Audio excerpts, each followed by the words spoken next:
Hello, people. Apologies for the delay. I was getting a cup of tea. I saw some people in the chat are disappointed about that, but I do enjoy tea sometimes. It's allowed. Also, I didn't want to have so much coffee that I was shaking. That's never good. Mm-hmm. It can be, but not for podcasting. We'll be shaking in our boots anyway once the news drops.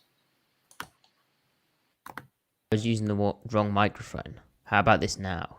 Oh, I feel like that's better. You sound way better. Thanks, man. You sound great as ever. So yeah, this is the Seahawks podcast where we're going to look at the Seahawks head coach search. Going to talk about the championship games in the NFL, which happened yesterday. But before that, to let everyone join and all that stuff. Shiv asking, how long does it take to make a cup of tea in England? Feels passive aggressive. And there's no question mark, Shiv. And, you of all people should know the importance of punctuation. Griff, do you have a preamble topic? I don't know. No? How's the weather? Oh, it's nice actually. It's got a bit warmer. It was absolutely miserable last week, like just abysmal. Today it's kind of foggy but warm. Like you don't have to wear a coat anymore. Well, you do, but you don't have to. Yeah, for sure. It doesn't hurt. We got kind of a warm front here as well. It got up to like 60 degrees, what is that in Celsius? There you go. 15.5 in Celsius. There you go. So there you have it. Right. Brilliant. Should we start this thing? Yes. Great. First, before that though, great to see so many people in here. If you're new around here, please do consider being a subscriber, liking the video. If you're old around here, you're already an overloader, please do like the video, comment, subscribe, all that good stuff. Griff, we had a very kind person reviewed our show. Let me get my phone out and read what they said. Oh, okay. It's very kind of them. Yeah. Let me just pull that up.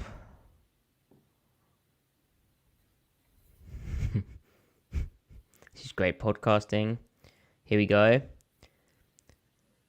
Nicknames are dumb. 123 123 123. On the 17th of January. 5-star. Great Seahawks coverage. Absolutely the best Seahawks coverage. Your podcast time spent on Seattle Overload cannot be better spent elsewhere. Thank you. Nicknames are dumb. 123 123 123. Appreciate that. It's very kind of you. Nicknames. Yeah. Are dumb. You're not dumb. Well, it is in your name. You might be dumb, like you like the Seattle Overload podcast. No, not at all. Anyway, very kind. Huh. Okay. Well, thank you, chat, for saying hit it. Let's hit it.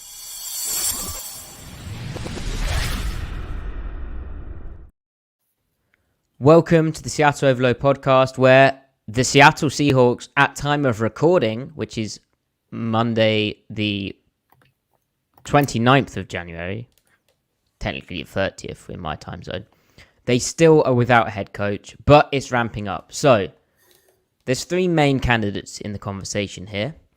Cowboys defensive coordinator Dan Quinn, he had an interview with the Seahawks January 25th, his second interview with them. That was last Thursday. And then significant things happened in the NFL championship games. The Detroit Lions somehow lost. We'll probably be able to talk a bit about how they managed to lose that game, meaning that their offensive coordinator Ben Johnson is now available to interview. And the Baltimore Ravens lost to the Kansas City Chiefs in the AFC Championship game, meaning their defensive coordinator, Mike McDonald, is also available to interview. Since that point, as would naturally happen, and the Seahawks were waiting that out, along with the Washington Commanders, who are also without a head coach. They're the two remaining teams needing a head coach. That's also happened in this past week since we spoke to you. And so the Seahawks today, apparently John Schneider's flown out to Wisconsin, and then Detroit, probably not Wisconsin, and met with Ben Johnson of the Lions. And then tomorrow they're going to interview with Mike McDonald, the Ravens defensive coordinator. Griff, we might have a Seahawks head coach by the end of this week. Is that exciting for you? Yeah, I think we'll get the news Wednesday morning, if I had to guess. Yeah. But those are the big three. Do you think there's any chance that they don't pick from the big three of the three names? So, probably not. But there's always a chance, right? There's always a Right. chance. Now, Jen is mentioning also that the Senior Bowl is this Saturday. That's the actual game, Jen. The practices of the Senior Bowl are this week, as is the Shrine Bowl game. And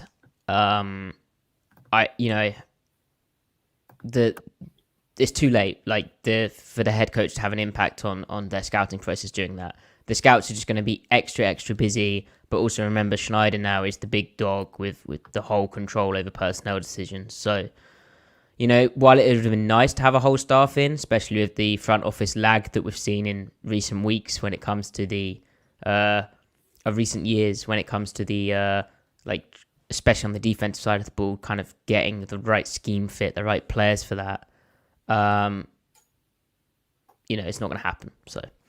Anyway, is there a chance that it's not one of the big three? Well, Adam Schefter went on Pat McAfee's show, and he said basically when he was posed that Ben Johnson would go to Washington and Dan Quinn would go to Seattle, he said, I'll bet you at a minimum that one of those isn't right and maybe both aren't right. However, for it not to be one of the three, like that would be something else entirely, right? So, and Right. As we said in our past podcast, you can make an argument that the Commanders' job is more attractive than the Seahawks. I mean, their ownership thing, I know Washington, it seems very positive, their new ownership, but like it always would after what was going on there previously. Right. But they also have a ton of draft assets. I believe they have like significant cap room. It's basically like I don't know what kind of role the GM would have in that kind of marriage, but like I feel you'd have more control, probably more of a say, and you've got almost like a fresh slate where you're not replacing Pete Carroll. Like the expectations are probably fairly low. You obviously want to do well when you take over, but yeah. Anyway, I'm just rambling at this point, Griff. What about you? Do you think it's not one of the three? Before we talk about them, I think the main thing that Schefter is probably hinting at is that, I mean, it immediately points to McDonald being like, he's right in there because it's Quinn to Seattle and Ben Johnson to Washington. So if he's saying, that's not necessarily what's going to happen, it could happen, but it's not necessarily foregone. You immediately think, okay, well, McDonald could be going to Seattle. I don't see the Commanders not going offense, just because they have a quarterback. So it's like, yeah, pair a head coach with the QB. But I mean, yeah, my mind immediately goes to McDonald. That said, though, if it's to take it a fun route, if it's not McDonald, then who could it be? I mean, they've got two defensive minds to choose from Quinn and McDonald, and if it's not one of those two, and say Ben Johnson does go to Washington, the name my mind keeps going back to would be Mike Kafka. So I mean, if they want to go offense, like if they're obsessed with offense, but like, yeah, that's not right. I think the what was most interesting about what Schefter said was, I mean, he was kind of hinting at that Washington might go Quinn. Yeah, he said it's not a. He mentioned Washington first, right? And he said about Ben Johnson maybe not being a certainty there. Right. So if Johnson isn't a certainty, and I don't see Washington going with McDonald, then that would be very intriguing if Seattle could choose between both Johnson and McDonald. That would be very interesting of what Seattle would do. If that happens, Matty, who would you rather have of those two? If it's between Johnson and McDonald? Well, I would pick McDonald. But No. the reason I pick McDonald is because I think that is a truly swinging for the fences thing.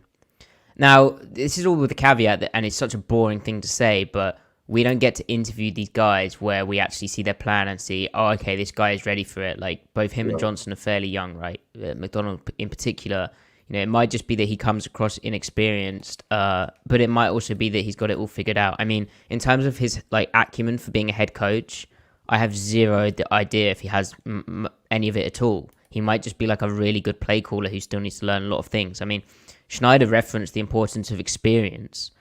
Right. Now, while McDonald's young, he has been coaching since 2008. But in terms of like his like actual experience, he's been with the Ravens. He was there in 2014. He's been there a long time. Obviously, he had the 1 year stint in Michigan in 2021. But it's a kind of rapid rise where you don't know with the rapid rise guy, like, are you getting like a Brandon Staley, or are you getting a head coach who's going to be a successful head coach? And don't get me wrong, Staley did some like okay things, right? It wasn't a complete disaster immediately, but it was a disaster in the end. So yeah, but McDonald is swinging for the fences because if it hits, and obviously with the attraction of how well he's performed against the Shanahan tree, how he seems to be able to get player buy-in, how he seems to fit his defense around personnel. What we've just seen in this last championship game, where I was like, oh, this is bad. Like, the Chiefs are straight up exposing how the Ravens have played a lot of the year, like the way that the Ravens run certain pass rush games up front to generate pressure with guys who maybe aren't your typical effective edge rushers, but they got such high pressure rates and ability to influence the quarterback and flash and show color and stuff like that. But how also they were checking the ball down and throwing out of like condensed sets into like the kind of intermediate area, like throwing the check down quickly, all that type of stuff. Under center run game hurting them. I thought the Chiefs have a formula here, and yet in the second half, well, even after the first kind of waves, the Ravens just absolutely adjusted, shut the heck out of the Chiefs down. Really, like, it wasn't on the defense that they lost that game, and I was super impressed with how he had the answer to break their protection as the game went on. He had some really good pressure plans, really good pressure paths, where, okay, what we're doing first of all didn't work, but then we're causing issues for the best guy in the game. And the Chiefs' offense right now, like, it's funny because they've struggled for so much of the year, but they look really, really hot. And they were doing the kind of stuff, especially early in that game, Kelsey and Mahomes, where you're like, oh my God, there's no hope for the Ravens. Even the flags which are thrown, I was like, like, the Ravens have, they're pretty good at, I think, how they've been coaching their DBs to play like catch and be kind of physical, but it's like an early defensive holding penalty, and I was like, oh, that's not a good sign either. Mm-hmm. And yet the adjustment from McDonald and the Baltimore defense to get that done, and I'd need to watch the tape. I'm anxious to watch the tape and see exactly what went on there, but he's clearly a damn good defensive mind. There's a very different thing to be a head coach, right? Which brings you on to, why Dan Quinn is actually a candidate, right? But before we talk Quinn, Griff, I mean, who are you on, Johnson or McDonald? And why? I think I would lean McDonald because just in looking at this coaching cycle, there are, I don't think the offensive minded or the offensive coordinators that are looking at being head coaches, I don't think that of the head coaching candidates that have an OC background, they don't really separate themselves that much in my mind from the current OCs, fired OCs that you would hire to be an offensive coordinator. I'm wording this terribly. Oh my God. I don't think that the head coaching candidates that have an OC background are that much better than the available offensive coordinators that would be hired as an OC, not as a head coach. I don't think there's much of a difference. So, it goes back to that question of, are you hiring a head coach or are you hiring a play caller? Through that lens, again, like Ben Johnson could blow you away in the interview, and like, you're hiring an individual, you're hiring a head coach here. things that we were not privy to, like you said, we don't have access to.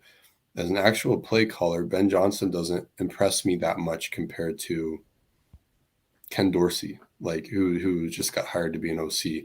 I mean, he doesn't impress me compared to Mike Kafka. Now, he impresses me. It's just that those guys also impress me. I don't think anything about his offense or his ability to coach it is proprietary or unique. I just think it's, he's got his players going in the right spot. He's clearly a good coach. I mean, it works, but like just using the Seahawks as a frame of reference, like the Lions, the offensive output that the Lions product, the product of the Lions offense this year was not that much better than the Seahawks. Now, to me, that's not a bad thing because contrary to how it's talked about, the Seahawks actually had a good offense last year. Like we watched a good offense. So as a point of reference, like I don't think Ben Johnson is necessarily a huge improvement over Shane Waldron as a play caller. I would view bringing in Ben Johnson as getting back to neutral with your offensive staff. And I don't think that's a bad thing. I think that's a good thing. And then further compounded by the idea of, hey, you don't ever have to worry about losing him. You get continuity, right? That's the whole argument. But on the flip side, if you do go defense and say McDonald separates himself greatly from any of the other defensive coordinators, which he does, but it can be very circumstantial, right? Like if Evero's team doesn't get hurt with Denver last year, he probably gets a head coaching job, right? And then it's like, is he better than Evero? I mean, maybe he is, but I mean, you wouldn't necessarily know if you're just evaluating, the performance of the defense, right? So, and then it goes, if you hire McDonald, then okay, you lost out on Ben Johnson, but like the next available OC is not any worse than him in all likelihood, or at least you ballpark them together. I would feel different about that statement. Yeah, people will find that a difficult statement to kind of come to terms with, right? I think. I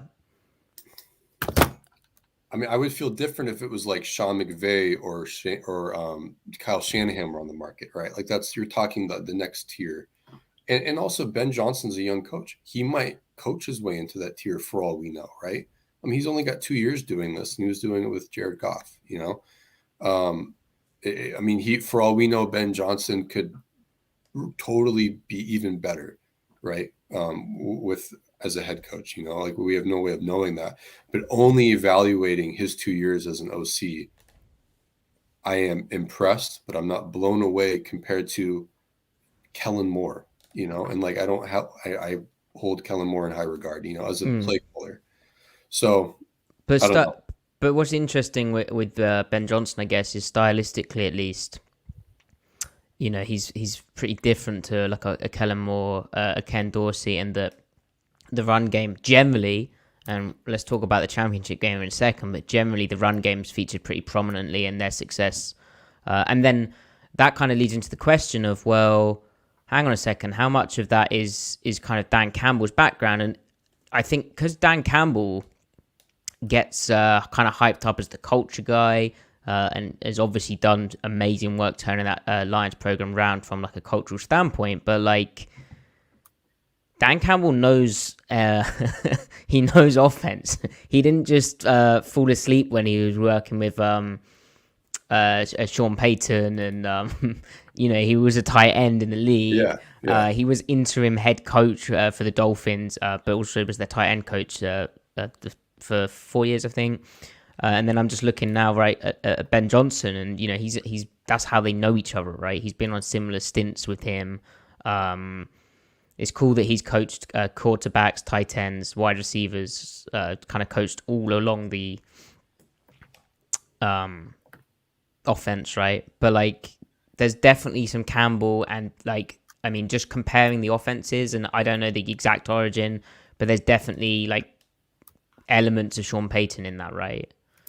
Yeah, it's definitely, there's definitely Payton background, but then I think simultaneously Johnson and Campbell have looked at the best of Jared Goff in LA, and they've copy pasted a lot of, the drop back game is pure like the hits from what worked with McVay and Goff.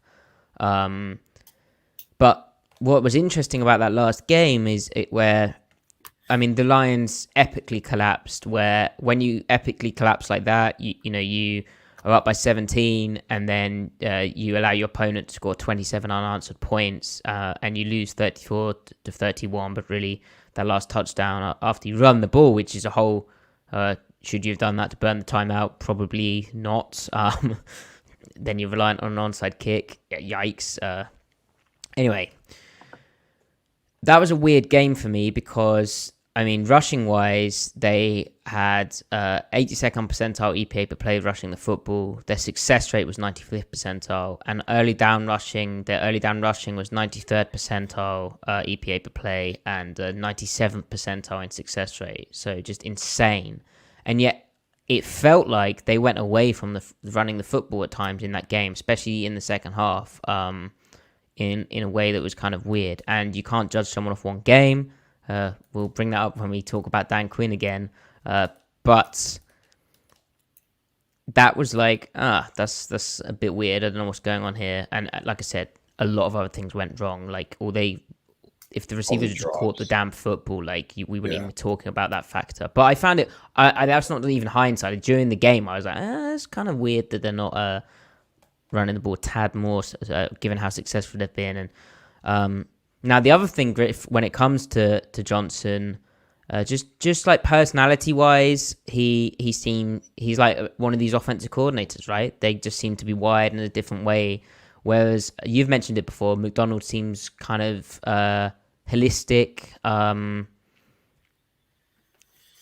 you could say Johnson's clearly adapted well to Goff and how he's called plays and all that stuff. But I just like, and this is kind of the inherent nature of defense versus offense. But with McDonald, and also the fact we pay attention to defense compared to offense, but McDonald, it's really evident how he's adapted. Like, I keep coming back to the fact that, when we previewed the Ravens-Seahawks matchup, but when you just looked at the Ravens' defense this year, you're like, well, how are they going to get a pass rush? Their defensive front, they just don't have guys. And Justin Madubuike has played really, really well this year. But like how he's unlocked Clowney and how he's got Kyle Van Noy playing and how he's deployed Patrick Queen. And Queen's massively improved from what I saw of him in a wink defense. Obviously, that's a very different scheme. But like his zone stuff is really like improved for Queen. And that what you mentioned, wink, that's really interesting too, because that's ultimately McDonald's like tree, is the Martindale Dean Pease tree, and it speaks to the fact that that's kind of what he grew up with, and then how different his defense is. Right. It's probably him taking the same underlying principles and translating it to more modern or more immediate metas in front of him. It further speaks to his adaptability, right? Because he knows all that stuff. Right. And their defense, just watching them, they're so multiple. They're able to get into so many of the same calls, but in different personnel packages. They move around. They disguise quite a bit. I'm talking front. I'm talking on the back, but they seem pretty good at it. Now, that being said, I watched them against the Houston Texans, where they kind of had their way of the Texans, and there's certain things where I'm like, this feels like it could be, a house of cards. I think that's the term you used. Like, it could all come crashing down because the way it's built is like really reliant on one thing, and if that one thing doesn't happen, then But the way he's adjusted against Kansas City was super impressive. And I think give him Seattle's personnel, it would be interesting because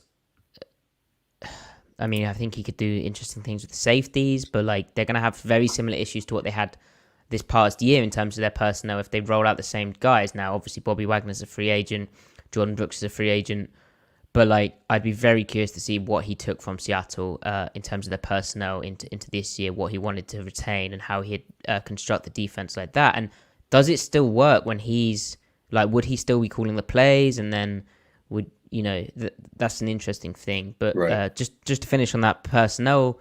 And then scheme point, Seattle last year tried to do a lot of the same things that the Ravens are doing now, really, on like a very broad thing. There was a bit less passing down the skies from Seattle, but that's just because emphasis-wise, they were really emphasizing trying to stop the run.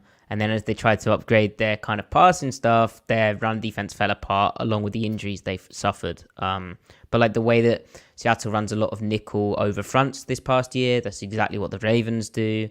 The way that the Ravens send their nickel blitz quite a bit, that's exactly what Seattle did. The way that the Ravens involved their nickel in the run fit, that's exactly what Seattle did. So there's real kind of similarities and carryover, Right. which would mean McDonald wouldn't be a total culture shock. What his defense says to me as well is like, wow, you know what? If you're going to run a lot of nickel over four fronts, the 4 down looks, the even looks with 5 DBs on the field, hey, it helps when you have a long, big edge like Jadeveon Clowney and you're not asking 3-4 outside backers to be both your edges and set the edge and take shots and stunt inside on Pirate. Like having some length and size is pretty damn useful. So, Yeah. I feel like personnel wise, like McDonald was. I think that McDonald, if he coordinated the defense for the Seahawks personnel, under the assumption that Nwosu stays healthy, right, and Brooks at Mike, let's say hypothetically, I think that he would easily have a top 10 defense. this past year, yeah, that says some well, very bad things about Clint Hurt. But we have to remember though that Clint Hurt found what he wanted to be. And then they were the 8th ranked or the 8th or 9th ranked defense by week 8. And yeah, I know it's a small sample size. And I'm not saying that they were necessarily truly the whatever 9th ranked defense at that point. But the point is like they clearly found their identity of what they want to be on first down, second down, and their third down palette of calls. And that was when they had all their guys out there. So they could mix in, they could handle nickel how they wanted to between Jamal and Devin. And then they were full strength at D-line. If you compare like what McDonald's defense in his first year with the Ravens, the first 8 weeks, they were the 28th ranked defense. They were bad. You trade for Roquan Smith, you move Kyle Hamilton to nickel instead of safety, and you double his snap count, and you've unlocked it without anything else really changing. And then the second half of the season, they were the 4th ranked defense, and then they sustained that coming into 2024. If McDonald's looking at Seattle's D-line, again, we're assuming full health. Let's assume they bring back Leonard Williams. They really only have like one truly impact player inside. That's Madubuike. Did I say his name right? I hope. Mm-hmm. I think so. Madubuike. Leonard Williams is, I'm not saying he's as good as him, but like there, you've checked off the 3 technique. Nose tackle, Jaron Reed might be like the second best nose tackle in the league right now at 1 technique anyway. Assuming he comes back and repeats his season. Then you look at edge, like Jadeveon Clowney is a good player, not great. He's playing really good ball. And you've got Kyle Van Noy and rotating with Owe. What does Seattle have at edge right now? You've got Uchenna Nwosu at full health. You got Boye Mafe. And then you'll have year 3 of Derek Hall. I feel like ballpark-wise, talent-wise, the D-line is not that far away. Like, if anything, it's pretty similar. And the whole premise is that the Ravens have good talent, not great talent up front. And then it's the coaching and then the application that gets the most out of it. You've got Devin Witherspoon who can play nickel, and he can get in there and throw himself around. You'll still have safety depth. I mean, we can't forget about Sutherland in preseason who can at least fit the run. I'm not saying he's Kyle Hamilton, but I'm just saying the ability to relieve Devin Witherspoon a little bit. Then you bring back Jordan Brooks and move him to Mike. Jordan Brooks has proven that he can handle all the coverage responsibility. There's your Roquan Smith. Again, I'm not saying he's as good as Roquan, but he checks the box off of, hey, we have that position covered. So you have the D-line, and then you have the 2 hallmark positions at Mike and nickel with how he likes to scheme. You've got Tariq Woolen on the outside. You've got Quandre Diggs. I mean, pure talent-wise, like, they are within the ballpark of what he's working with in Baltimore. Yeah. And that's really why Clint Hurt was under a lot of pressure, and why, if Pete Carroll was asked to fire him and didn't, why he had to go as well in the eyes of Vulcan, right? Right. So that's kind of the McDonald argument. Now, one thing when it comes into McDonald, Griff, is people will say, how are you going to find an offensive coordinator now? Because a lot of guys are constructing staffs. Hey, Jimmy Lake got a job with Raheem Morris. Did you see that? Yeah. Good for him. How are you going to get your offensive coordinator if you've hired a defensive head coach? Do you have any thinking on that? Because it kind of leads into the Ben Johnson point.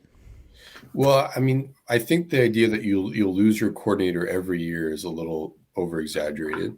But even if you do, there's going to be a laundry list of quality OCs. I mean, just look at this year, man. I mean, like if your OC here, think of it this way: if you lose your OC for the right reason, because he's good and gets a head coaching job, that means your offense was really good too. That means the next available OC is going to be chomping at the bit to get the job in Seattle, right? So I mean, look, Kellen Moore, Ken Dorsey, Frank Reich may not even take a job this year.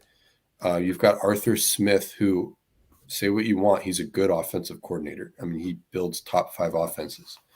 I mean, there are always play callers, and then there's always the seemingly endless conveyor belt of OCs that are former pass game coordinators for the Rams and the 49ers. So there will always be guys. And then also just the idea that they get hired away every year. Slovic didn't get hired away. He's not getting hired away this year.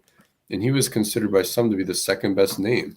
Mike Kafka isn't getting hired. Mike Kafka didn't get hired away after 2022 when he was calling plays for the Giants. And the Giants had the 10th ranked offense with probably a bottom 5 offensive roster. So just this idea that you're going to lose them every year is a little overblown. But then also John Schneider mentioned how important staff development is, and being able to promote from within. I mean, look at Seattle. Dave Canales was on staff for a long time, ended up being a guy. The Lions are likely to promote from within to replace Ben Johnson, assuming Johnson gets hired away, which he probably will. Eggstrand I think his name is. So I think if Schneider does it well and they hire a defensive guy, and then to be the head coach, whoever they hired at offensive coordinator, the assistant positions below him are going to be just as important because you're looking at a future OC, right? So there are always guys, they're getting recycled, a hot new name gets promoted and then he gets fired and then he's on the market, then he gets hired again and does a good job coordinating. I mean, I'm not worried about it. It's really more about hire the best guy. Look at the 49ers defense. The talent is still there, and they lost Saleh, they lost D'Amico Ryans, and now it's like they're starting to regress a little bit. So, losing defensive coordinators can be just as impactful, Yeah, and maybe I'm biased, but I'd argue more impactful generally. If you got and McDonald, right? The Ravens defense this year was the number 1 team in defensive DVOA. Like, they were legit by that measure. I mean, if you look at EPA per play, I'm pretty sure they were the number 1 team as well. Let me double check. No, second team in EPA per play. And then in success rate, they were the tied. I think they're slightly worse off again. But anyway, really impressive, and they finished impressive too. Now, so moving back to Johnson, Griff, I've seen a comment here which kind of sparks this point, saying, I can't find the exact comment, but it was saying something along the lines of the Seahawks need like an offensive like whiz kid who can like draw up like plays and like scheme up great plays like in the passing game. I don't know, like nothing we've seen from Johnson so far suggests that he's that kind of super duper like like what McVay did with the Rams drop back game, right? and play action game. I don't think he's that, and that's okay, right? He's been very good at how they've run the football. He's been very clever for how they design the plays. There's, as I said earlier, there's still the caveat that like Dan Campbell ain't just a culture guy. Like that, he has an offensive philosophy and thinking and identity, and I'm sure he has a lot of input on run plays. But the way that they shift, the way that they create angles in the run game and cause issues, I mean, it was beautiful even against the 49ers what they're doing. But then, he's not that kind of pure creative guy yet, at least. Like, as you said, it's kind of cut and paste. And yeah, his quarterback's Jared Goff. So, chicken and the egg. Like, you're doing it because it suits your QB. But, yeah, it was just like, bow and arrow. Condensed sets. Bow and arrow. Dig. Oh, here's the corner. Yeah, and dagger. Yeah, and here's the little hitch we're gonna throw occasionally off the same concept, but we're gonna throw the hitch underneath and then get the first down anyway. Here's the shallow cross. But yeah. And then like seams in the high intermediate. Yeah. Which they're not. But that said, right. But that said, like as you're saying, he's adapting to Goff, right? So like as we watch the Lions' offense, not a lot of that is going to translate to what Seattle does. I mean, we have to remember, like, kind of running a more conservative version of the McVay Goff era Rams offense. That's where Shane Waldron comes from. Shane Waldron didn't run a lot of that stuff with Geno because he's got DK Metcalf and a quarterback with a bigger arm. So he runs more stuff outside the numbers, more stuff downfield. It's more vertical. Now, again, probably be a blend. Johnson's had a lot of success with those concepts. Geno Smith can certainly rip a dig route. You've got Jackson Smith and Jigba, who will be featured more. It's naturally going to be a little bit more as you phase out Lockett and continue to phase in JSN. It would look a little bit more like the Lions do. I'm not really worried about the micro. Like, it'll be fine. It will be good even. My questions are more with like macro structure. Does he try to force the run in Seattle the same way he did in Detroit? Because Detroit had really good run personnel. So again, like, how does he open it up more with the pass game? Does he pass more with Seattle than he did Detroit? I mean, the Lions don't have a high pass rate, right? The other thing I think about is when it comes to macro structure is out of shotgun. He doesn't run very much out of shotgun. So he has a high pass rate within shotgun, but simply doesn't use shotgun very much. And I think the main issue with that is I don't have an issue with it because I don't think Geno can't handle a high pass rating gun. He certainly can, but you're making the active choice to not be able to play action out of that personnel or out of that formation. And Geno just so happens to be like the best in the league at shotgun play action this past year. And part of that's Seattle's receivers, but like to put that into focus, the Lions were also like fourth at it. They were also very good, but they averaged less than one attempt per game. That wasn't RPOs. They had 15 attempts of shotgun play action all year. They ran the second fewest total snaps of shotgun runs. Seattle would average 4 to 5 shotgun attempts per game. So it's something that Shane Waldron took advantage of.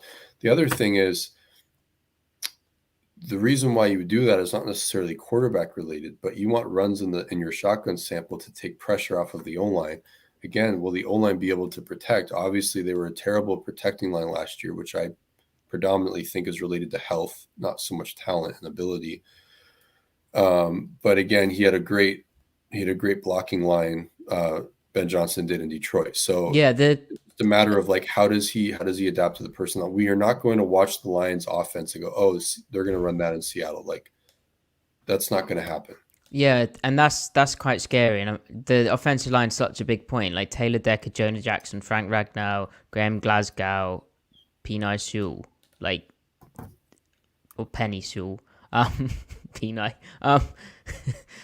Compared to what the Seahawks put out last year, the injuries they suffered, but also they're just not as talented yet. At least you might expect maybe down the line they could be. And I think the offensive line this past year was a big disappointment from what we were expecting. And I don't know if Andy Dixon will be back. Maybe a new offensive line coach helps them. I know Detroit has some up and coming assistant offensive line guys who could help. Steve Oliver, maybe. We'll see who they promote as their offensive coordinator. If it was Ben Johnson, right, as Seahawks head coach, but that's kind of the point. We've kind of reached a nice point and an illustration of what we're talking about here, where on defense, because you're trying to stop what the offense is doing, and because offenses are so good in the NFL, and because you have the personnel that you have, and you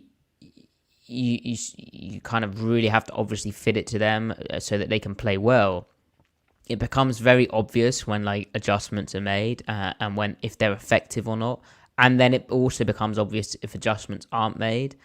And we've seen some really kind of effective adjustments from McDonald throughout, along with, you know, the kind of difference of what he did in college, along with the fact that, okay, there was a Ravens system in place there, but, you know, and he came up, as Griff pointed out, with Wink Martindale, and before that, the kind of Peas thing, right? But he has put his own spin on that. He's developed that. He's really taken that on and run with it, and developed his kind of own system, if you like.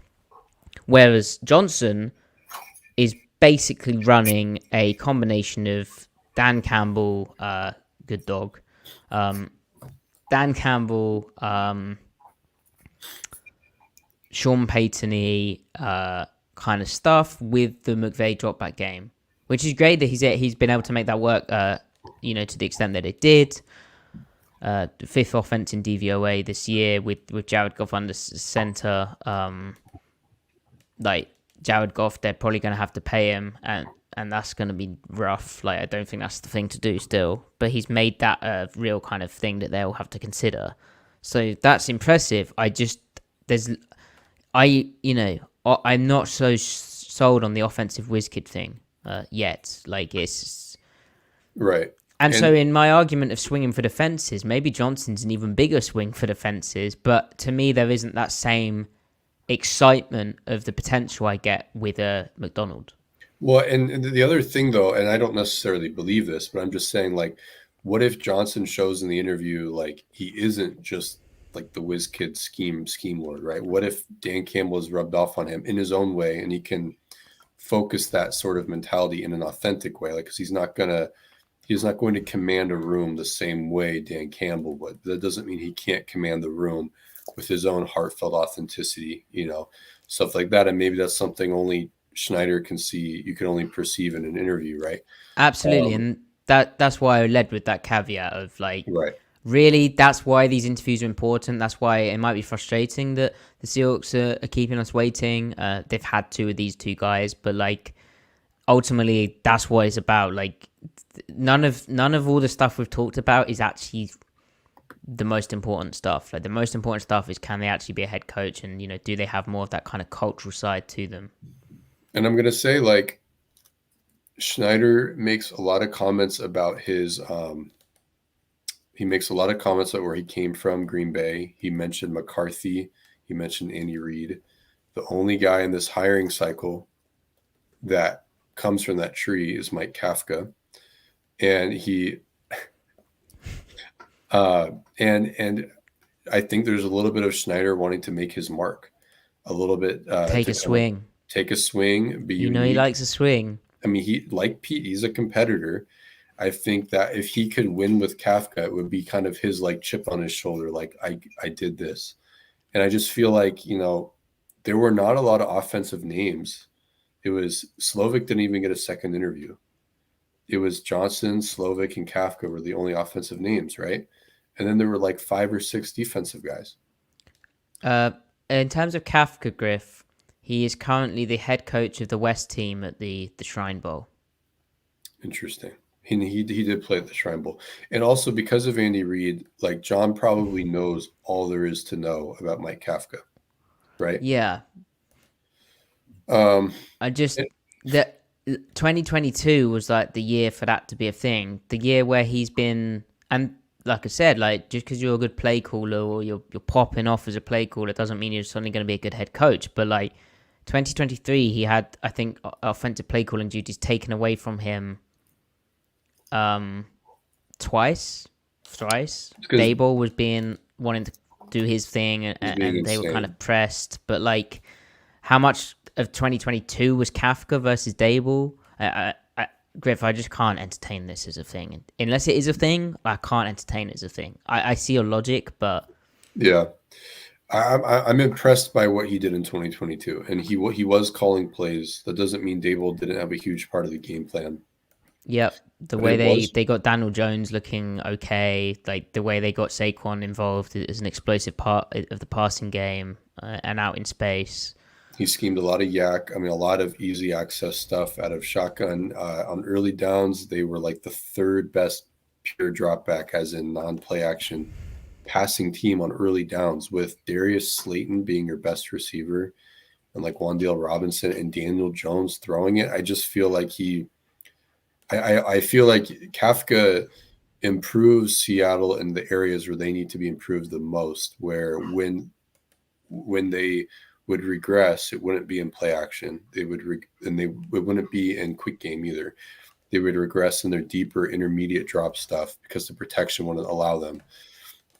And Kafka can design a very efficient drop back game with low average depth of target, and center a lot of yak, and that's without necessarily yak like skill sets. So I just feel like of all the names available, like if you were comparing if 2022 Kafka to 2023 Johnson and 2023 Slovic, Kafka impresses me the most.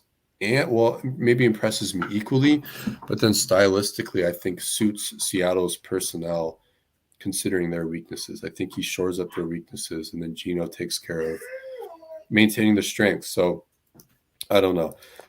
If there is if it's not one of those three candidates, I think it'll be him. I would be down for, say, a Giro Evero. I think that would be cool, but I don't think it'll be him.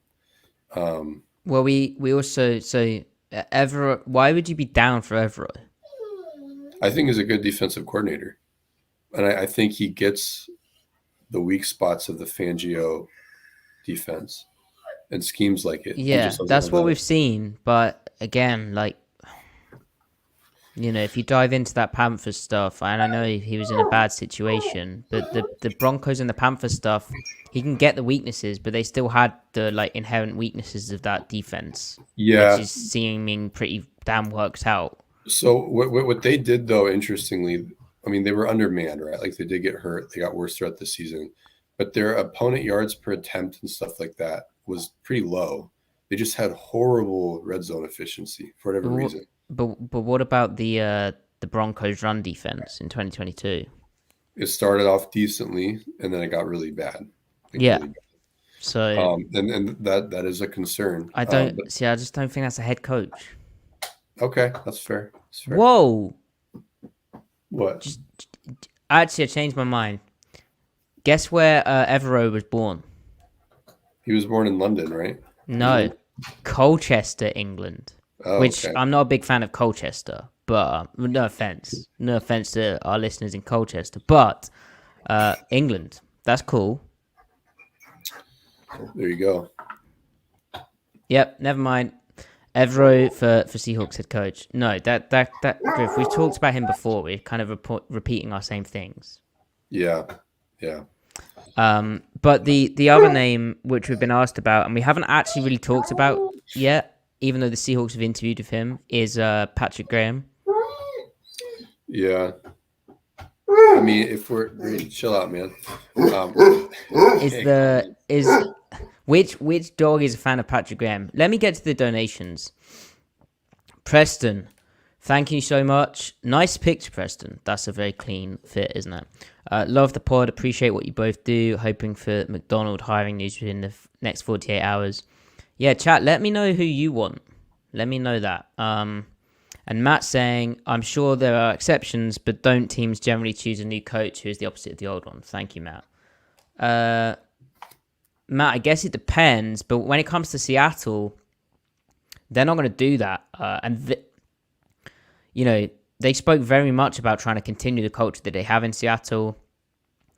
They're not going to... If you're going to choose the opposite of Pete Carroll right now, you'd choose Bill Belichick, right? But that's never ever going to happen.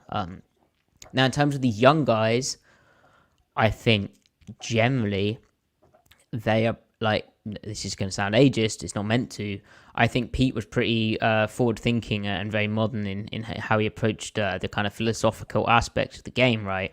In a way that I think generally the younger dudes are more on board with. And so I don't think any of the young guys are going to be a massive clash with that, you would think. Especially when they haven't worked with Bill Belichick, right? Then they're not trying to be like the next Belichick. But again, something which comes up in interviews. But I definitely don't think that Seattle is going to be that kind of team who chooses a new coach who's opposite the old one. Like, they spoke very consciously about not doing that. So if you please do like the video, everyone, and if you do want to donate, the super chat feature, there's also a Stripe donation link. Right, so Griff, dog's okay? Yeah, so far. Patrick Graham, Griff. So Las Vegas Raiders defensive coordinator Patrick Graham. Been there since 2022. Obviously, I first really started paying attention to Patrick Graham. What's up, Ty? As Patrick Graham was the type of dude who destroyed Russell Wilson in that infamous game where Seattle ran the ball like less than 10 times, even though it was quite a close game. And the Giants were like basically living out of too high and then spinning a bit as well. But yeah, he absolutely kind of did the formula, destroyed, let Russ cook, and I was like, this guy's interesting. Then I think his first year with the Raiders was like not very good, but it's kind of like a scheme change and the messy kind of regime thing going on, right? Yeah. But like, he's interviewed, I think, with the Seahawks once. I don't think he's had a second interview, but I could be off on that.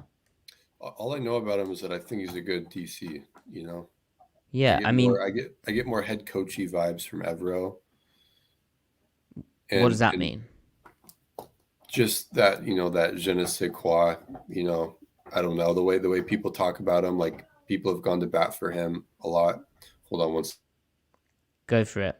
They were 8th in defensive DVOA, the Las Vegas Raiders, which is pretty impressive. Hi. Ty, what's up? I'm Matthew. Let's do this. Oh, Griff's back. Ty, you've been a busy man today. Ty, It's been a day. Yeah, Ty, I don't care about that. Okay. Yeah. Ty, who do you want as the next Seahawks head coach? McDonald. I think I've talked myself into McDonald. Okay. Why? I mean, his defense was sick this year, and he did it without like a top end dude on like rushing. Obviously, like elite talent at linebacker. So it's kind of the same thing like we talked about with Dan Quinn. Is like, well, he's not bringing like Micah Parsons with him and all that stuff, but like, I think he's a good blend of what I think a little bit of what everyone wants. Like, I'm talking about like the community wants. Yeah. Young, hot shot coach, but it's also a defensive guy who will bring in an offensive coordinator. And I really hope that that's Kafka. I wonder if that's actually a possibility to bring in Kafka. That'd be pretty sick. Yeah, because your pitch for him would be like, hey, look, just prove that, like, get away from Dable, like, stop getting your stuff taken off you. Go and get Gino, like, popping off, like, get him in the top 5, right? Yeah, and get hired. I really like Evero too, though. I really do like Evero. Really? Okay, that's like, how come? I mean, like, I don't know enough about the guy, but from the outside looking in, I mean, back-to-back years being a defensive coordinator in some garbage situations where both head coaches got fired and he still maintained pretty good defenses in both areas. So, in spite of that, right? So, that says something to me. I don't know what exactly that says, but that says something to me. It feels like he must be a pretty solid dude that players like to play for, all that good stuff. Yeah, I don't disagree with that. It's just, you fired Pete Carroll to hire a guy whose defenses have tailed off like back-to-back years. As much as like that's like true. I would like a guy who is bang, like let's really swing our bat, you know. But yeah, I don't know. I feel like McDonald is that guy if you're trying to Yeah. like swing for the fences. That's what I said. Yeah. So that's I don't know like how he would. I mean, we don't like that's the thing that we have to say with all of these guys, right? We don't know how they're going to apply to be an actual head coach. The only guy that we have a general idea about is Dan Quinn because he's done it before. But all these other guys, we have no clue. But Right. McDonald's the guy that I think I want to take the shot on. He's the most exciting name. The things that he was able to accomplish in Baltimore this year is pretty spectacular, and I think that's someone that can elevate the talent on that defense of the Seahawks. Because like I mentioned the thing about like, well, he's not going to be able to bring back, he's not going to be able to bring Roquan and all those guys with him, like with Dan Quinn and Michael Parsons and all that. But it's like the Seahawks aren't devoid of natural talent on their defense as well. So Right. yeah. Yeah.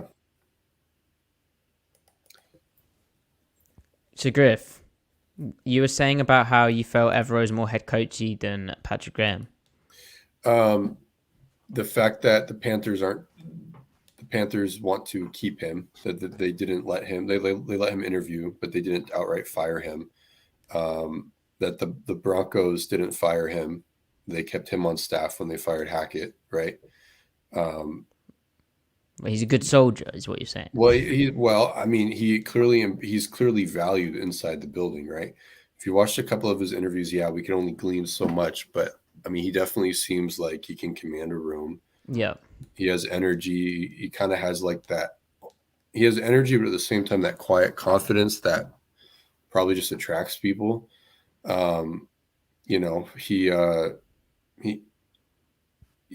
He was able to get the job in Denver, not necessarily coming off a good year with the Rams underneath Raheem Morris. So he probably killed his interview, right? I imagine that, the fact that he's getting head coaching jobs. I mean, he's getting head coaching interviews when his defense overall was not good, probably for a reason. So I don't know.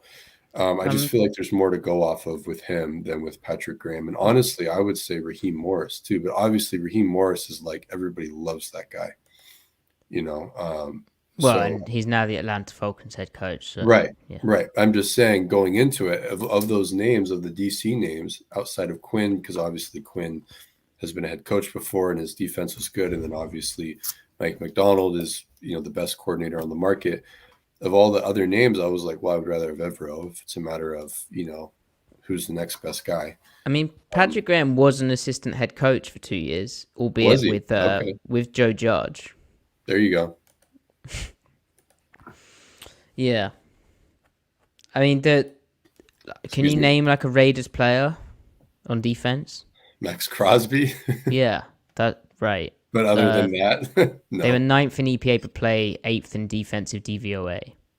Yeah. So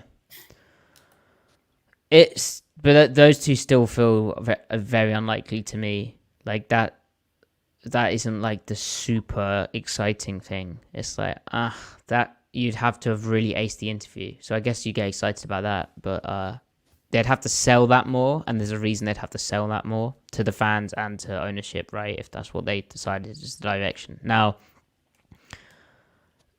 anything else on everything we just talked about, or should we transition into Danny?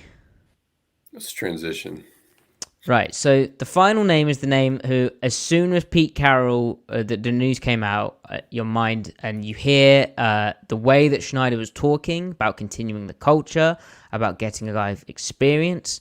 You remember what Pete Carroll said in his his last press conference, where he said how the marriage between a GM and a head coach is important. My mind, and there's guys who spoke about who that could apply to too, but my mind immediately, naturally, I think like a lot of people's, went to Dan Quinn, who at the time was coaching a very hot Cowboys defense. Well, kind of moderately hot Cowboys defense, but they were still in the playoffs, and they were, in some people's eyes, the favorite to win the Super Bowl, right? At least they're going to give the Cowboys a better game, the 49ers a better game than they had previously. But then they got absolutely carved up by Jordan Love and the Green Bay Packers. They got blown the hell out.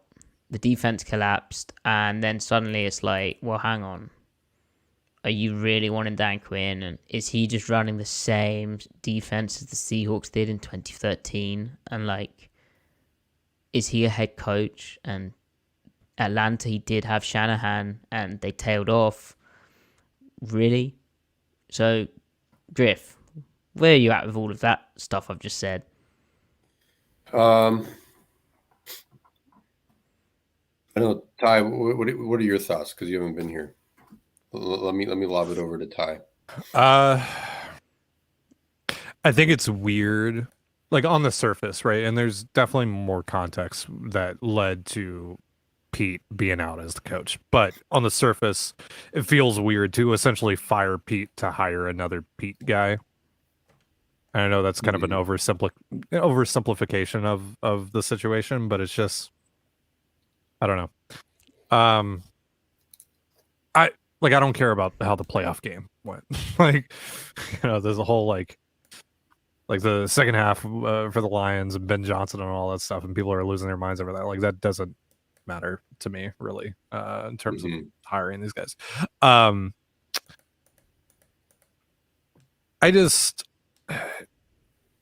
not sure if that's the way to move things forward as they want to, by going with Quinn, who's probably also going to bring other Pete descendants with him.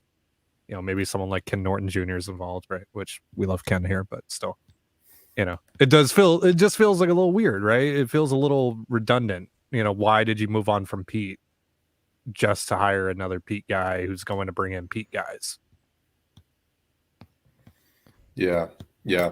I think that if they were to bring him in, it would just further tell us that they weren't necessarily like trying to get rid of Pete per se. Like, they still valued all the positives, and they view Quinn as kind of reclaiming some of that, but then also him being hungry and wanting to establish himself as a head coach again. Maybe that's how you get your edge back, but still keep the positives that you did value. And then also just individually, like, Quinn knows that it's like, I don't want them to think I'm Pete, right? Like, he knows that. So he's going to convey that way, or try to convey that in the interview and everything. So, I mean, we should view him as an individual, but I get how people will view that and stuff. I mean, his 3 years of really good defense. He has adapted the scheme a little bit, but I think that's a little bit of I think that's framed wrong, because that assumes the Seahawks haven't either. So it's like no one is running the Legion of Boom defense anymore, except for maybe Gus Bradley. He's trying. Yeah, he's trying to change, but like everyone, including the Seahawks, have adapted, and it's I think using the word modernize is the incorrect word, because that assumes that it was archaic to begin with, or the mindset behind it was archaic. It was just using your pieces the best way. They've all have changed with different talent and stuff. Yeah, they're working on the same playbook, but that playbook is vast enough that, yeah, you can be a quarters team if you want. You can be a wide nine team if you want, because it's already in the playbook. And sure, they sprinkle in other things year to year. They have.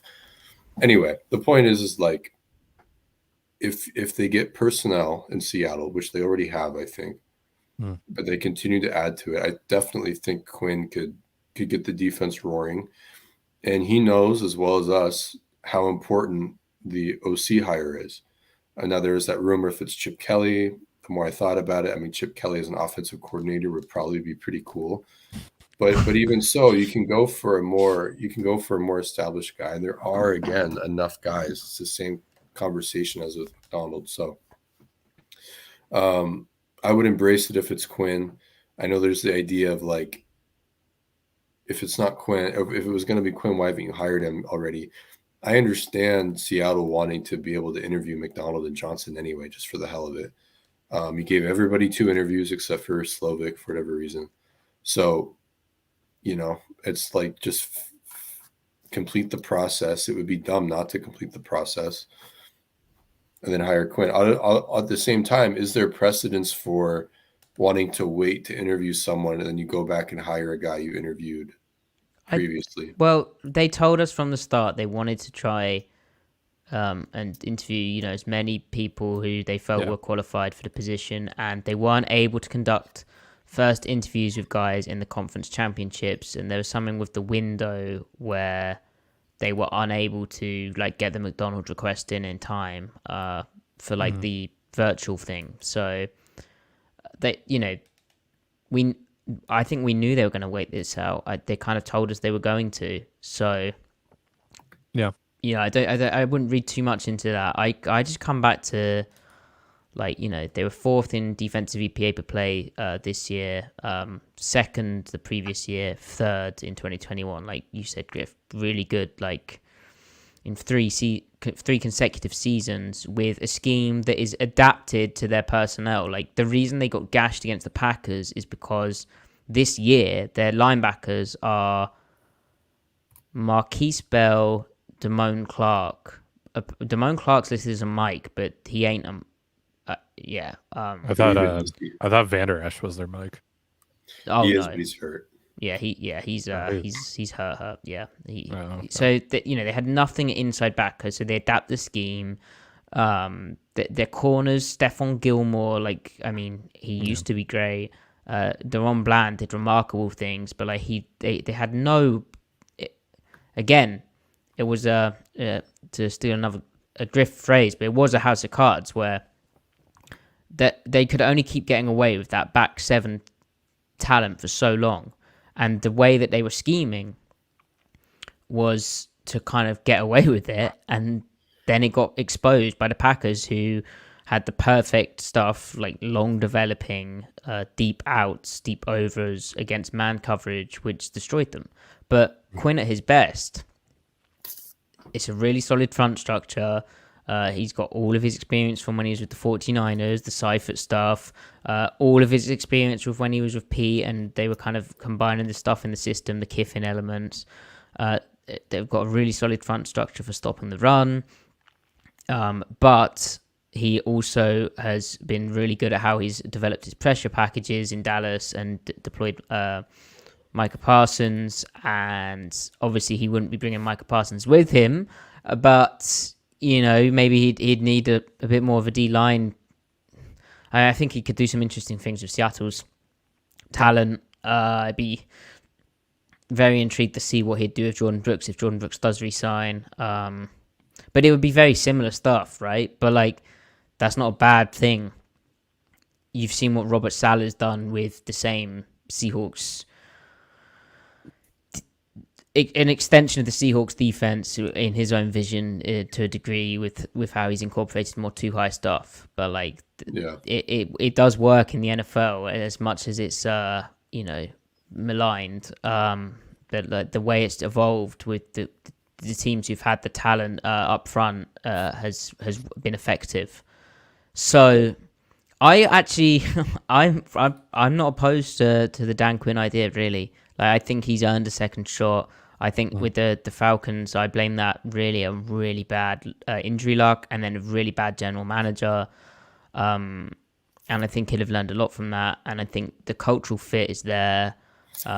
Well, and the other thing we should say, when he was the head coach of the Falcons, even in their worst years defensively, he did well against both McVay and Shanahan. He's had one disaster game against Shanahan himself, but then the other 4 games, it's either been he's held them below their average against Shanahan, and then he's 4-1 against McVay. For whatever reason, he dunks on McVay, both in Atlanta and in Dallas. So he's bad against LaFleur. He's lost to Arthur Smith. He's lost to Zach Taylor, but then he's 6-4 combined against Shanahan and McVay. So, and his numbers against them are pretty good. So this idea that he gets lit up by that tree, it's the guys that is the source of that tree, the root of that tree, he's actually done pretty well at. So it's kind of a myth that he struggles against them. And this year, their interior defensive line, right? Jonathan Hankins, Mazzy Smith, who I think struggled. He had some rookie struggles. Osa Odigizua, and then who's a rookie, and then another rookie, and then or is he? No, he won't be a rookie now. It's been a minute.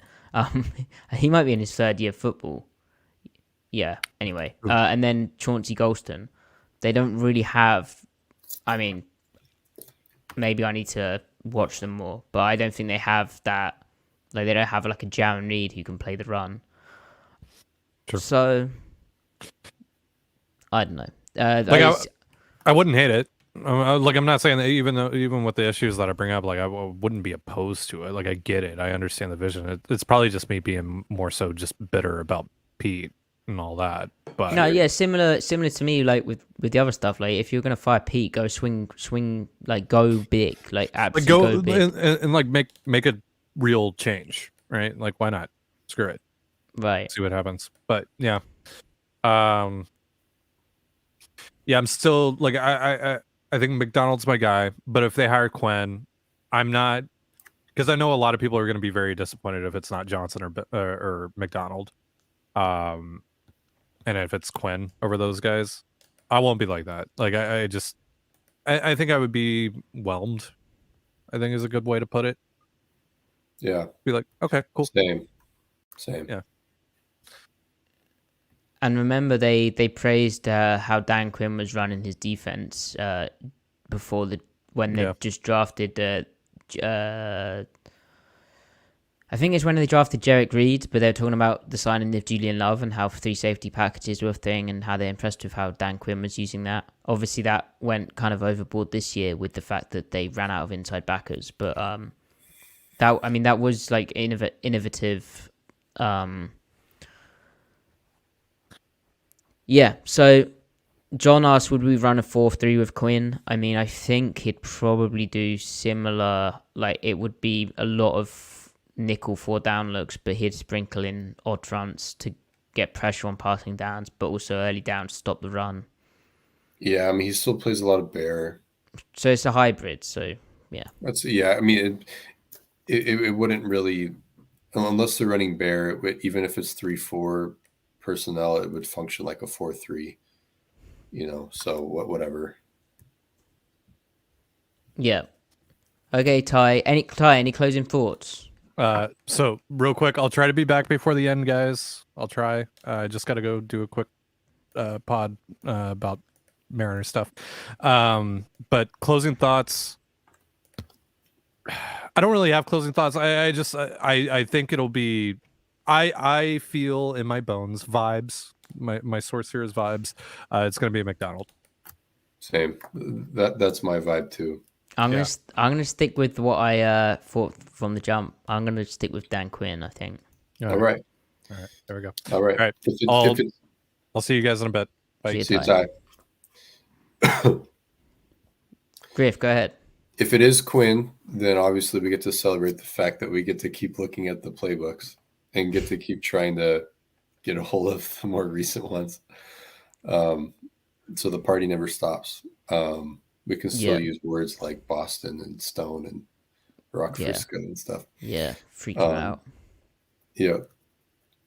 And we can continue to see how the scheme adapts, the playbook adapts and lives and operates in, 2024 football, I don't understand this reputation.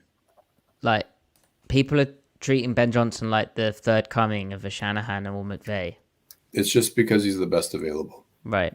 He's good. I'm reading the chat and, yeah. John, you're saying we love to be homers. How are we being homers? What are we homering over? We're just...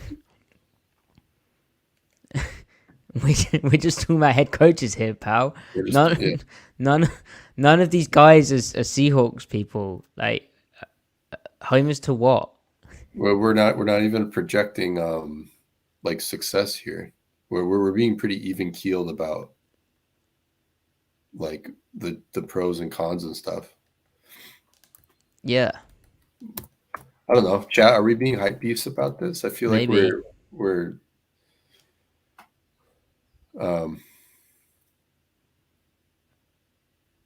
Yeah, so Yeah. obviously people believe it's Dan Quinn. It means you're retreading Pete Carroll. Well, that's kind of what we spoke about, right? Yeah. But I think what we need to talk about with that point is the reason Carroll was fired, right? So the reason Carroll was fired, it's our belief, is that he did not want to fire both coordinators, right?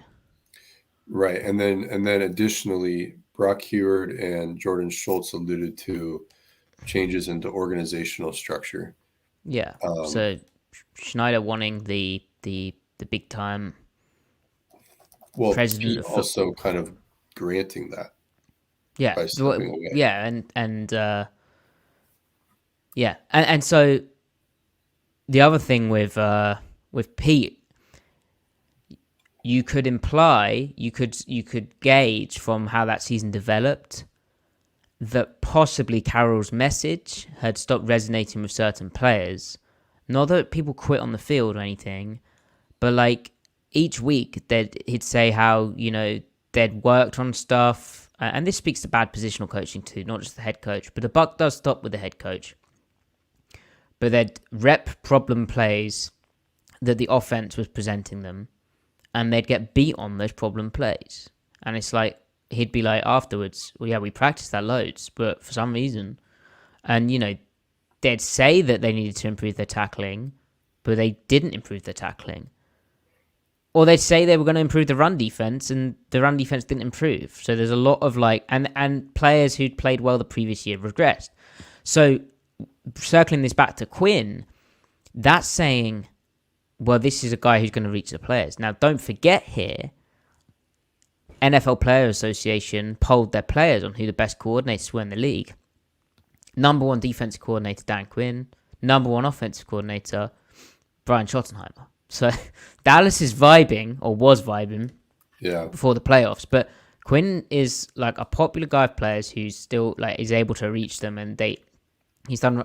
I mean, look at the talent in Dallas. We speak about the Ravens, and it's really impressive. And there's that lack of the blue chip guy. There isn't a Parsons there.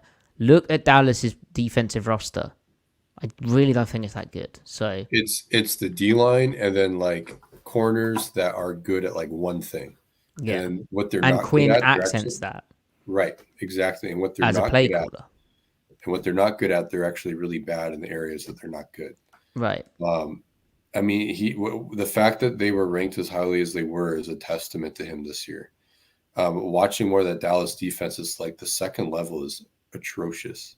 He's working with like, you know, he's hodgepodging together linebackers, having them play out of position because they're so undermanned in other areas. They have a 210-pound safety play Mike half the time. Yep. And you know how impressive it is for them to have at least finished the regular season as well as they did. Like, I say just as a whole, their whole body of work on the season was they did really damn good, all things considered. Right. So I mean, you give him Seattle's personnel in the back seven, and the Seattle's back seven personnel, even with Bobby kind of being, he won't be on the team next year, I don't think, right? But even with Bobby, they're like, he would do way more with Seattle's back seven than Dallas did. You could probably say that, but then he could with Dallas. I mean, so I don't know.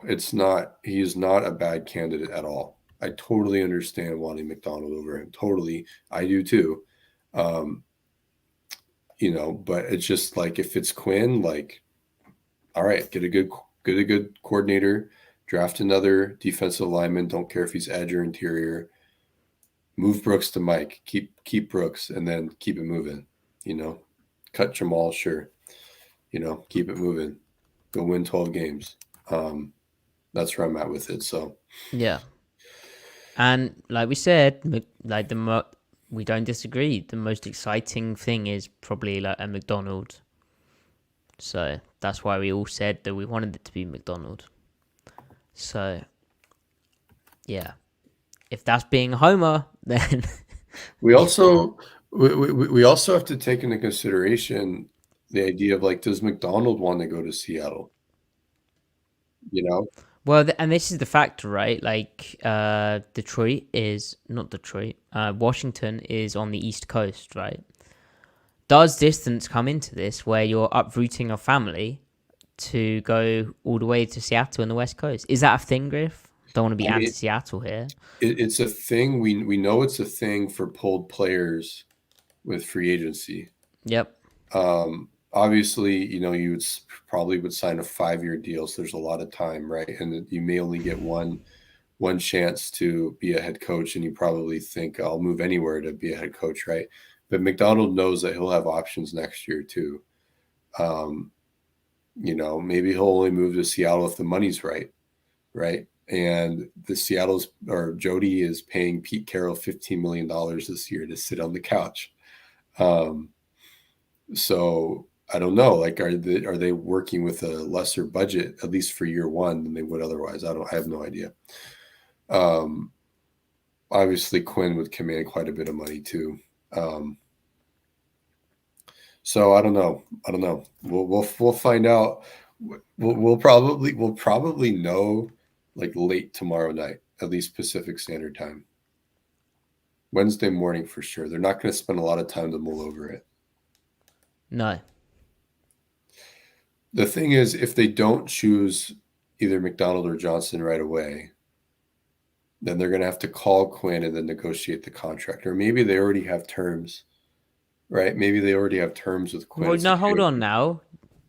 What? What about Kafka? That's your guy, right? He's not necessarily my guy. I think I think he might be Schneider's guy. Yeah. Okay. Yeah.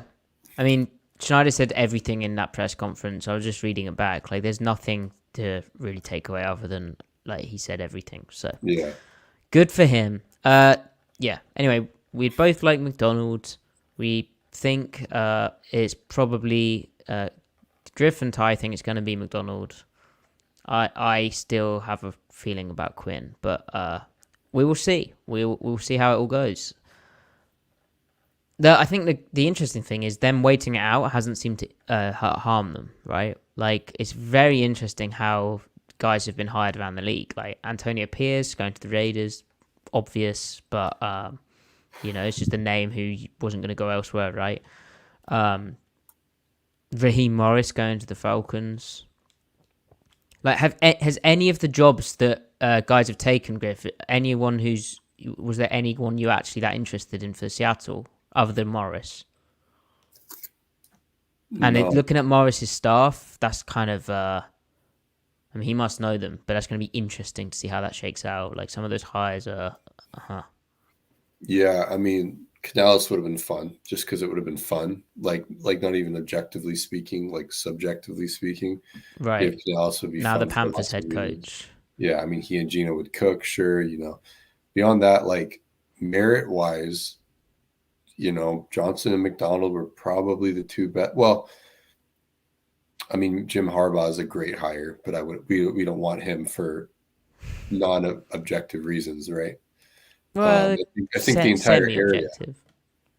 I think the entire area is like no on Harbaugh, even though we all agree he's a good coach. Yep. I don't know.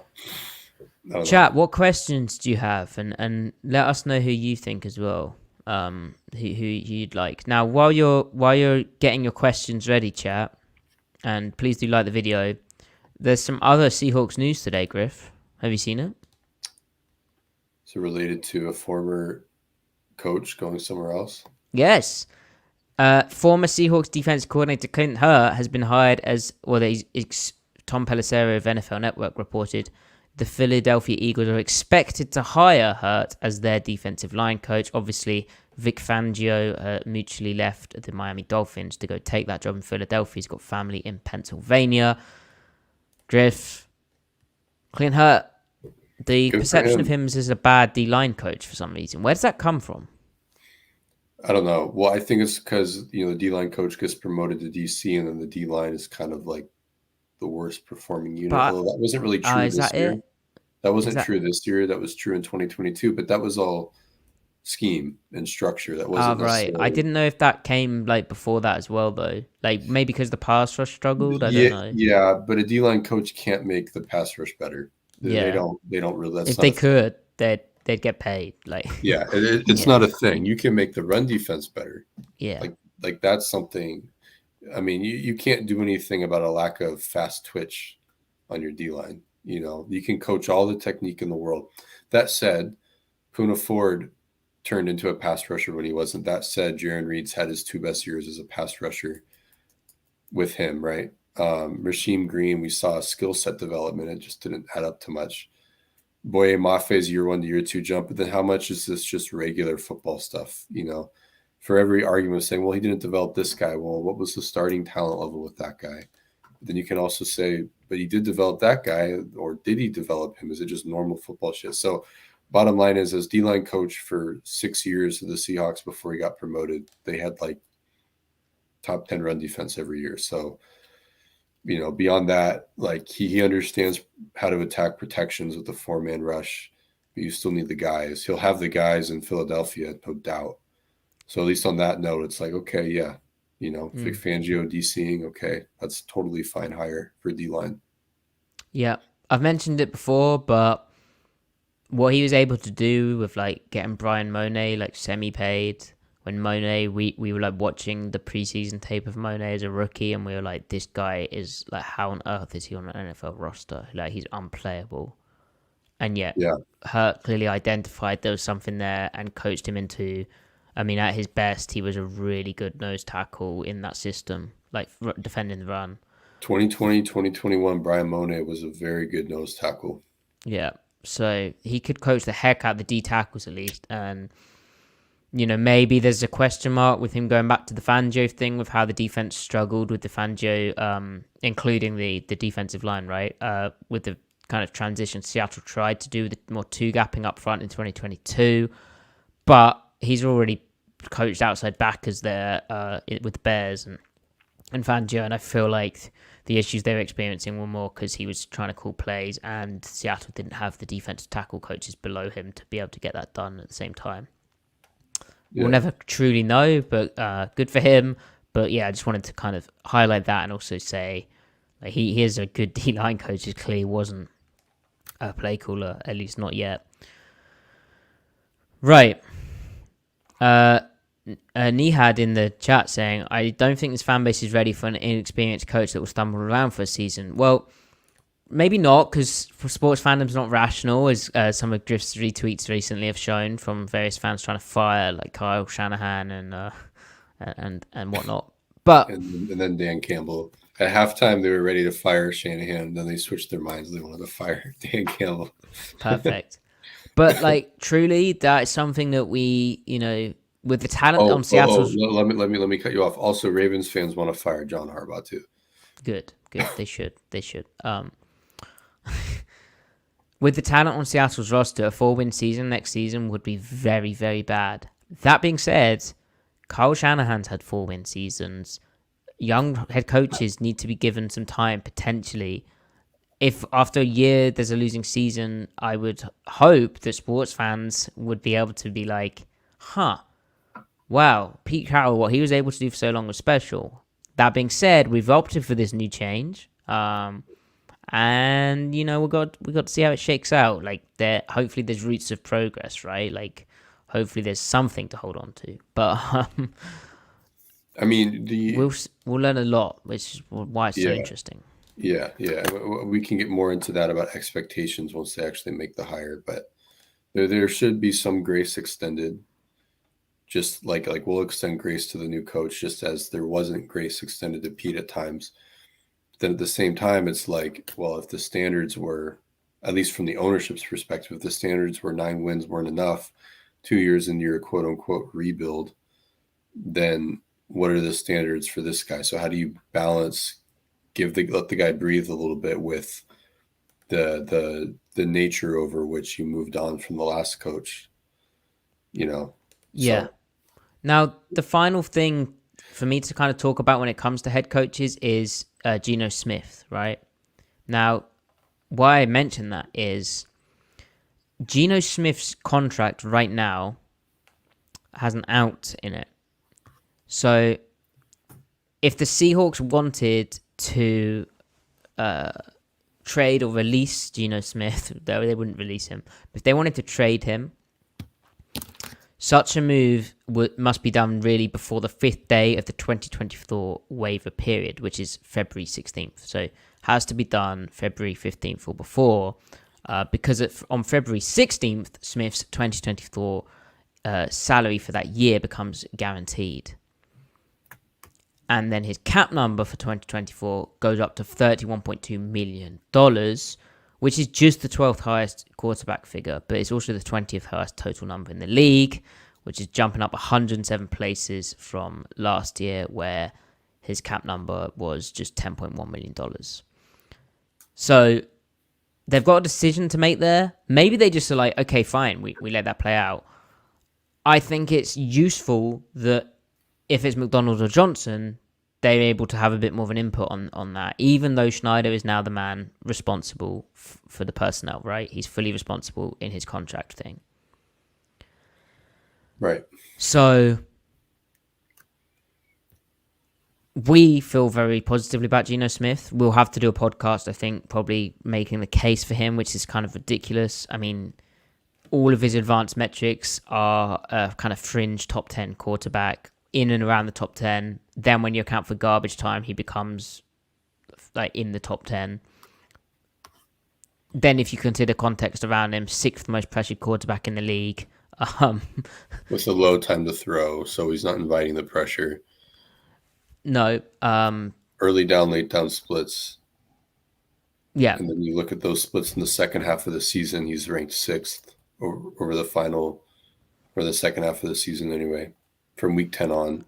Yeah, and the fact that even under pressure, he was playing really damn good ball, and obviously it's slightly regressed because it's not sustainable, but also, his receiver mix-ups, the rushing attack being bad, and then the defense, inefficient and boom bust, and then the defense being a complete car crash as the season progressed. It would be ludicrous.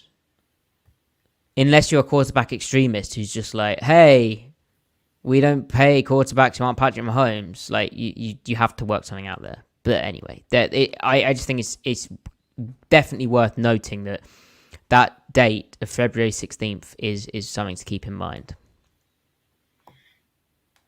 Right. So that'll probably be Schneider's next kind of business. Roger, you asked where the donation button was. I think there's there's a super chat feature which is on YouTube, or there's a link in the description for a Stripe link. So I hope you can work that out. But thanks, Roger. Griff, any other closing thoughts here? Are you excited?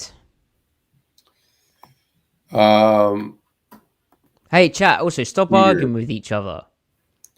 Let's all get along. I'm eager, I think. I don't know if I'm excited. I'm too nervous about what happens with Geno before I can get excited. You're actually nervous about that? Great. Yeah. I'm worried. Well, I mean, I guess once we've heard about the new head coach, Griff, and we kind of talk about that, we'll have to do a Geno Smith pod, won't we? Yeah. I mean, Griff, did you know that Geno Smith's total points in 2023 was higher than 2022? So Geno Smith, per Sports Info Solutions total points metric, had a better season this past year. Well, how about that?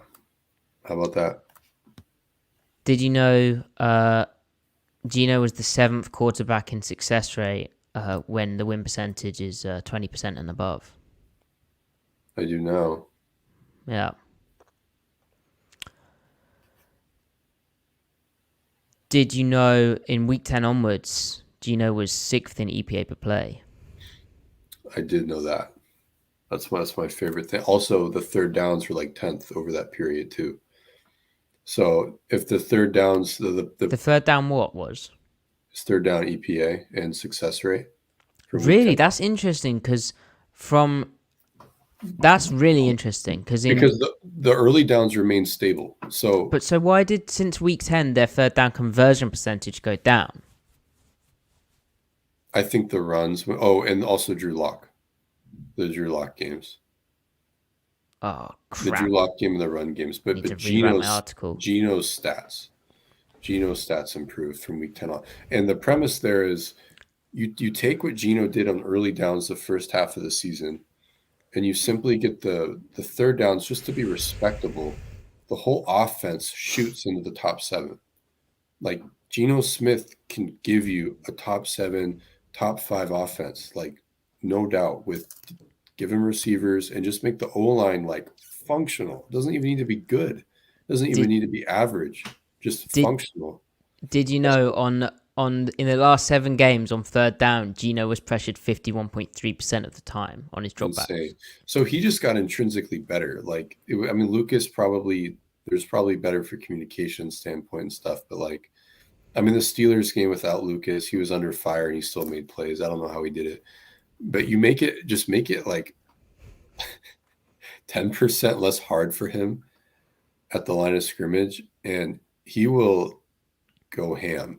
So yeah, like run the right routes. Like I definitely believe that Geno is like appealing to whatever head coach. It's like, okay, they got a quarterback. All right, I can ride this for a few and years. I'd be interested in fixing the like other issues, like the fact that on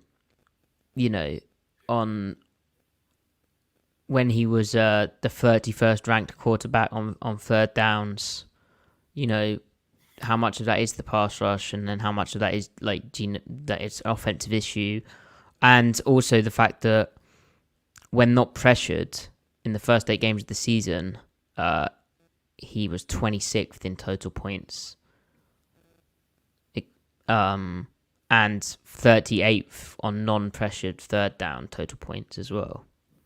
Like terrible. So like why is that? Like, is that pressure influencing him? Is that, and like how can they unlock like the deep sideline shot, because that seemed to not be a thing. Like there's interesting questions about him, but like there's a lot of noise, and you'd hope that they're not influenced by that. Hopefully they're football people making this decision, Yep, we can only hope. Right. Chat, no questions. You had your opportunity. You're missing it. Well, while you think of that, so we'll be back later in the week with reaction to the Seahawks news, and when they do hire the head coach, then we'll have to study the head coach. Yes. But that'll probably take about a week. So maybe we do the this is why Geno Smith should remain thing. But anyway, we'll work it out. But we'll be back later in the week. That's what we're going to say. Righto. Yeah. Right. Well, that's all I've got. Griff, any closing thoughts? No. None at all. 0 thoughts. Mind blank. Jay asks, what odds do I give that Geno will be with the Seahawks next season?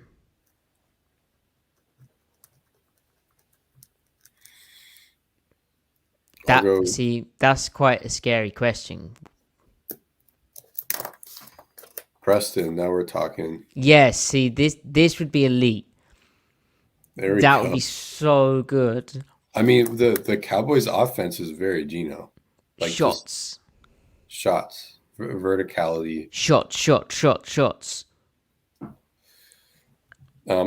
Jay, I would go 66% chance Geno's a Seahawk next year. Mainly because there's no way they can get a quarterback that would outright dethrone him. Like just Drake May, Caleb Williams, Daniels. I don't even know about Daniels. Like they can't acquire them. There's no way they can trade up. I could totally see them drafting someone round 3, Jordan Travis, whatever. And they could develop. I'm sure John Schneider is looking for the next Kirk Cousins on day 2, day 3, right? But he's probably so that guy, angsty to make that happen. right? That guy isn't going to beat out Geno in year 1, though. Right. So we've got 2 questions. So Copperwire is saying if they traded Geno Smith, what would he even bring in return? And then Hawks ebooks. You have ebooks on the Hawks? Hey, we like our Hawks ebooks. What is Geno's likely trade value? Well, the thing is, and with what we've said as well, trading him now wouldn't make any sense because we haven't seen the best of what he can be, right? Like, he can be a top 5 quarterback. Why would you trade him for, what are we talking about? You could probably get a 2nd round pick for him. The contract's something which needs working out. Like, don't do that. Griff? Yeah, I don't know. I don't know. It's too murky because he kind of needs to, you need to see a bit more of the, a team's not gonna, if the Seahawks were open to trading him, then a team's gonna be like, why the hell are you trading him? That's weird. I mean, if I was Mike McDaniel, I would lob a 1st for him even. But, that would be such a good fit. Yeah. Anyway. Let Geno cook. Plus, he's from Miami. Yep. Or from Florida, anyway. Whatever. All right. South Beach, right? No clue. Oh.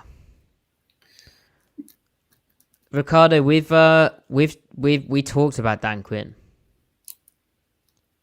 Yeah, he might be. He may not be all caught up. I'm not sure. Yeah, Ricardo, we did talk about Dan Quinn. Right. Okay. Thank you, everyone. We'll be back later in the week. Hopefully, everyone's happy. But with how the world works, unfortunately, some people can't be.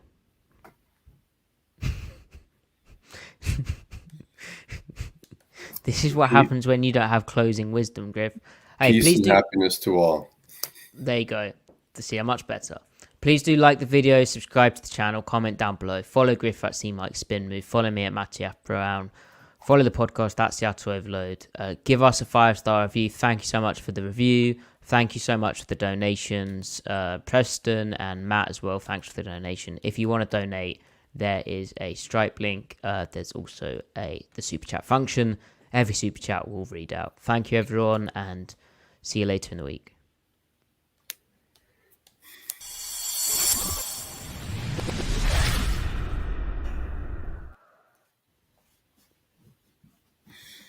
All right, that was good.